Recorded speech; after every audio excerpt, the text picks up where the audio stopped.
Hi everyone, it's Catherine here, and today I would like to talk to you about Veterans Day.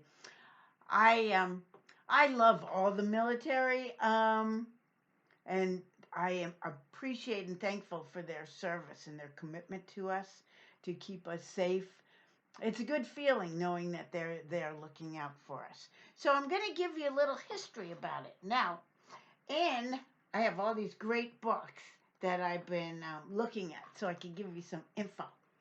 Um, a war broke out in Europe in 1914, and like almost every country was there. It was called the Great War, and which then became later known as World War One. And the United States entered the war in 1917. Um, then, in the war ended in 1918. It was a 5 year war.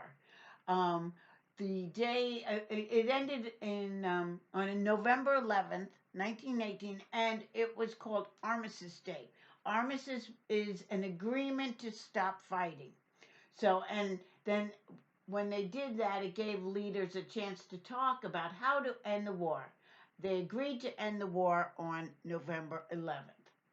So the first Veterans Day was in 1954, but that's the first Veterans Day. So Armistice Day really started in 1918.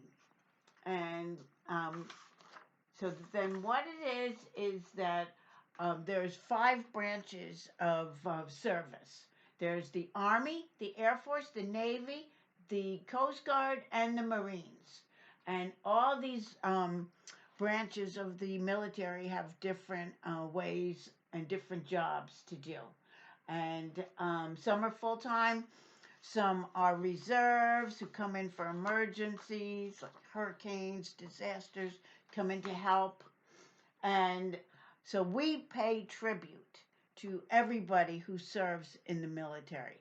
And, we do also celebrate and honor the people who died, but Memorial Day is actually for the military who died in combat. Veterans Day is for everybody who has served. And it's a wonderful day to celebrate all of our veterans. And let's see what else it would say here. So, World War One was over, and oh, Great Britain and France, they called November 11th Remembrance Day. So everybody had different names for what they called it. But what it is was the end of the war, and it was wonderful. And they have ceremonies at a lot of memorials, um, and also the president will lay a wreath at the tomb of the unknown soldiers. Um, in Arlington National Cemetery. And here is a picture of President Clinton and when he was president, laying the wreath. Um, the tomb was built in 1921 in Arlington National Cemetery, and the tomb overlooks Washington D.C. An unknown American soldier from World War One is buried in the tomb, and it gets the name Tomb of the Unknown Soldier. And to the west of the tomb, there are three graves. In the graves are unknown soldiers from World War II, the Korean War, and the Vietnam War. The tomb and graves help us remember those we have lost, and they remind us of the people who gave their lives to keep our country safe. So, people used to call World War One the war to end all wars. I think any war is a war to end all wars. It was so severe, they hoped that it would turn people away from war forever, but it did not. It was not long before another war broke out, World War II, which was even worse than World War One.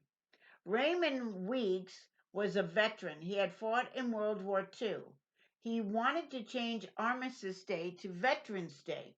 He felt that all veterans should be honored. He wanted to make Veterans Day a national holiday. Other leaders thought this was a good idea. President Dwight D. Eisenhower did too. He was also a veteran.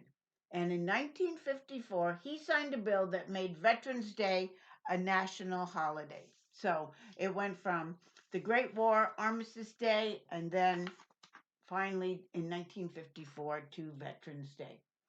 In 1968, some American leaders wanted to make a few changes. They wanted to move certain holidays to Mondays. They liked the idea of making the holidays into 3-day weekends. It's not a bad thing. They hoped that this would let more Americans enjoy them. So the leaders moved Veterans Day. They made it the last Monday in October.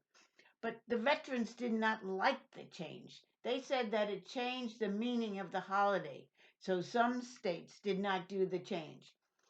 President Gerald Ford agreed with the veterans, so he changed the law. In 1975, President Ford signed a bill that moved Veterans Day back to November 11th. And that's excellent. I think that's how it should be.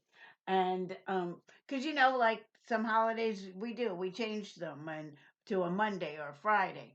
But it's nice because now the veterans know that November 11th will always be their day.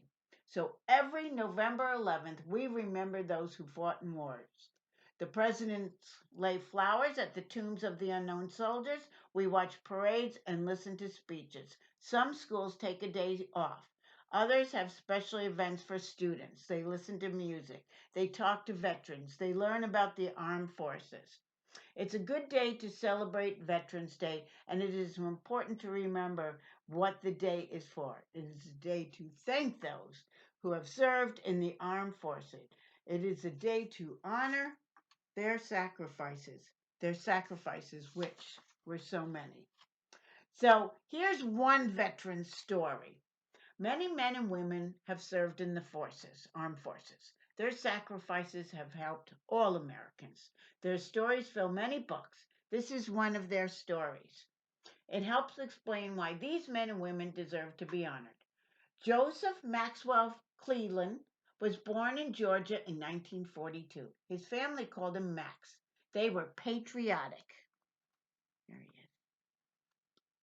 That means they love their country. Some of them had even fought in wars.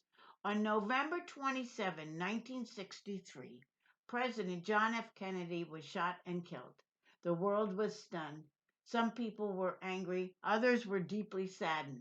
And Max watched the president's funeral on television. That is when he decided that he wanted to help his country. And Max joined the army. At that time, America was at war with Vietnam. Max volunteered to go to war in Vietnam. He became an army leader. But in 1968, there was a bad accident. And just 1 month before he was to come home, Max was sent on one last mission. Max and two of his men flew to the top of a hill to set up a radio. This would let American soldiers in different places talk to each other. But while he was on the mission, Max was hurt badly. He lost both of his legs and his right hand. Max was only 25 years old. He returned home, and over time, he healed from his injuries, and he knew he had to make a tough decision. He could do nothing, or he could do something to help himself and others. Max was also awarded 2 medals. He was given the Silver Star and the Soldier's Medal for being brave in battle during the Vietnam War. This is Max in Vietnam. So what did he do? Max chose to serve his country at home.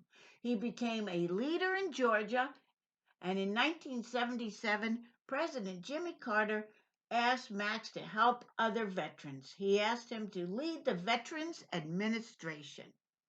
This is a group that helps veterans. There, Max set up a special program. It helped veterans get used to life back home after being in a war.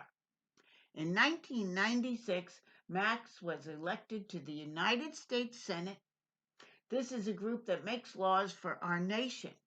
He served Georgia in the nation's capital until 2002. Today, Max spends his time sharing his story with others. Max is a true American hero.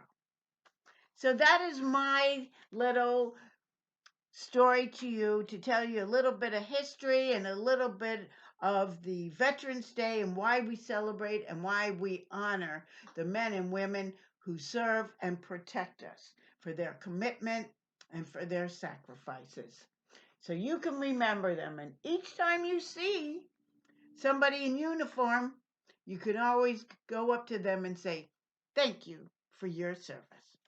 I hope you enjoyed this little bit of history, and I hope you have a wonderful day.